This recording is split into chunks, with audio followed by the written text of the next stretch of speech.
¿Qué hace que una persona se convierta en un monstruo? Algunos quitaban vidas por placer, otros por poder, y otros simplemente porque disfrutaban ver sufrir. Hoy vas a conocer a 10 de los carniceros seriales más peligrosos que han existido. Historias tan perturbadoras que parecen ficción, pero todas ocurrieron en la vida real. El carnicero de Milwaukee. En Milwaukee existió un carnicero. Con un padre químico y una madre con trastornos mentales, Jeffrey Dahmer creció en desbalance. A temprana edad quedó fascinado por el ruido de sus huesos durante una operación, y allí comenzó el Museo de la Carne. Coleccionaba animales sin vida y los diseccionaba para su futuro repertorio anatómico. Pero el divorcio de sus padres colmó el vaso. En 1978 recogió a Steven Mark, quien se dirigía a un concierto cercano. Pero Dahmer lo convenció de ir a su apartamento a por unas cervezas para desmayarlo y dividir todo su cuerpo. Luego de este hecho, Jeffrey se alistó al ejército, pero fue dado de baja debido a su comportamiento y su problema de alcoholismo. Luego, su técnica era de lo más oscura. Frecuentaba bares masculinos en donde ofrecía un trabajo de fotografía en su apartamento para introducirles somníferos y sacar provecho de las personas que accedieron a la propuesta. Seguido a esto, coleccionaba todo a lo largo de su hogar y tomaba fotografías de todo lo ocurrido. Una vez la policía intervino, notó el verdadero museo del horror. Evidencias congeladas, cabezas en fluidos extraños y huesos en lugares que no deberían. Dahmer perdió la vida en prisión debido a un golpe fatal por parte de otro recluso con una barra de metal para hacer ejercicio. Chikatilo. Andrei Chikatilo fue más bien conocido como el carnicero de Rostov. Este fue conocido como el delincuente en serie con mayor presencia en toda la historia soviética.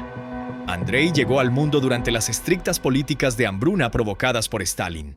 Vivió bajo la ocupación del nazismo y su infancia estuvo altamente marcada por la Segunda Guerra Mundial. La brutalidad fue un rumbo que cambió su historia.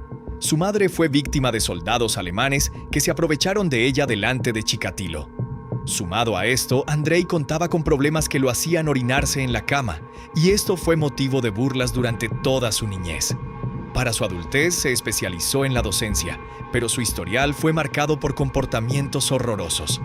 A su primera víctima la llevó a una cabaña aislada y luego hizo lo que quiso con ella. Andrei dejó en claro que su placer únicamente se lograba mediante el alto nivel de horror.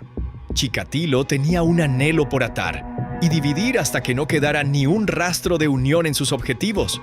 Su mayor complejo era quitar los ojos a porque, según él, la mirada sostenía la imagen de un Andrei peligroso.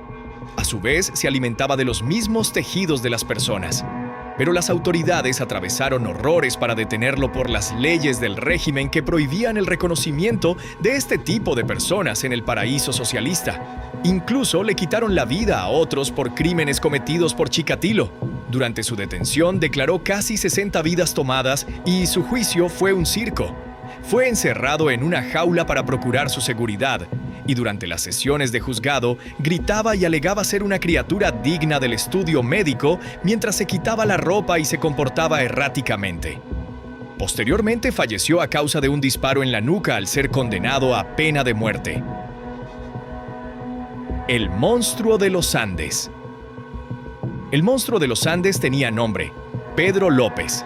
Entre Colombia, Perú y Ecuador, 300 víctimas a costa de Pedro tomaron presencia. Nacido de una madre prostituta y un padre fallecido, cuando López tenía tan solo 3 años, Pedro ya era una historia de horror. En una ocasión, su madre lo encontró haciendo lo impensado con su hermana y allí lo expulsó a la calle y al abandono. Luego de un periodo de indigencia, un hombre lo rescató a los 12 años, pero convirtió su vida en un episodio de pesadillas.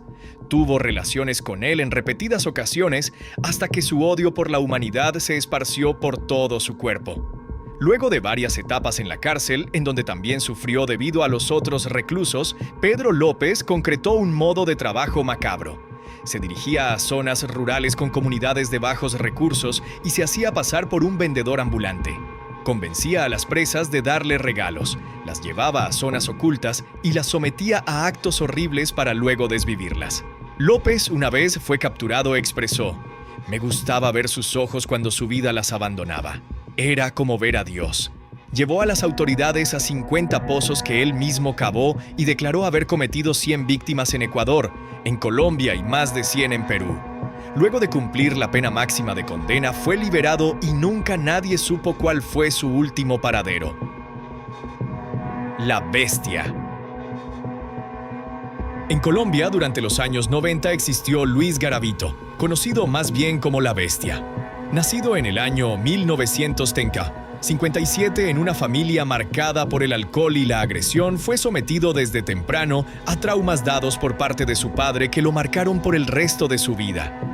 Esto, sumado a la pobreza extrema que padecían y a una cantidad total de 7 hermanos, siendo el mayor, implicó en un comportamiento errático a la edad de 16 años, en donde con su buen carisma comenzó a acercarse a sus víctimas inocentes, mayormente de clase baja, que resultaron en un total de 140 fallecidos durante todos sus años de actividad.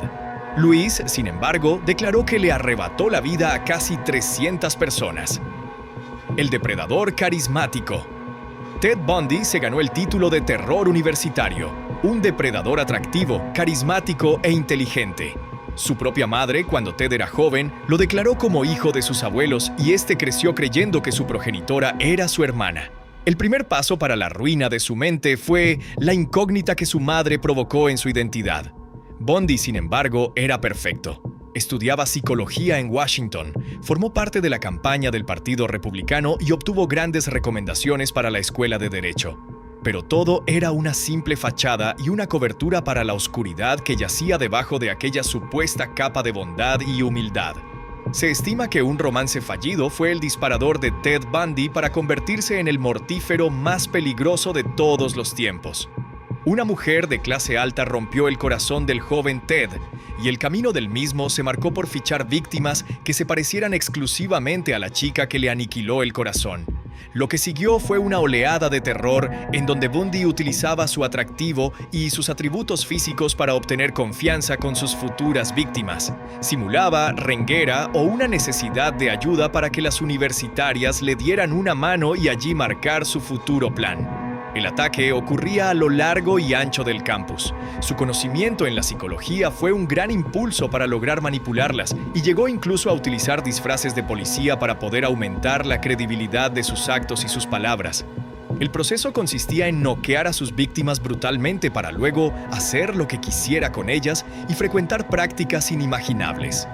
Sus trofeos eran las cabezas en estanterías a lo largo de todo su hogar.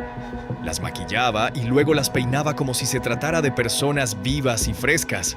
En 1975 ocurrió su primera detención, pero no por sus actos atroces, sino por un intento de hurto que una vez Ted se encontraba en prisión, comenzó a desembocar en todas las evidencias de que aquella persona encerrada era en realidad una bestia mortífera que había cometido todo tipo de atrocidades. Durante uno de sus juicios, Ted decidió representarse a sí mismo. Al momento del receso, Bundy se dirigió a una ventana oculta y cercana y saltó para escapar, pero fue capturado. 6 meses después, logró escapar nuevamente de su encarcelamiento y allí ocurrió el horror. En la fraternidad de la Universidad Estatal de Florida, Ted Bundy atacó a 4 estudiantes en tan solo 15 minutos, dejando a 2 de ellos sin vida.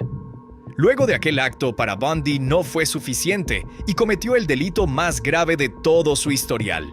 Su juicio final y decisivo en 1978 fue el primer juicio televisado en Estados Unidos. En 1989, Ted fue llevado a la silla eléctrica y esto finalizó con el legado de terror y manipulación más macabro de una época entera. Si te gustó el video, no olvides suscribirte, activar la campanita y dejar tu me gusta. Muchas gracias por verlo.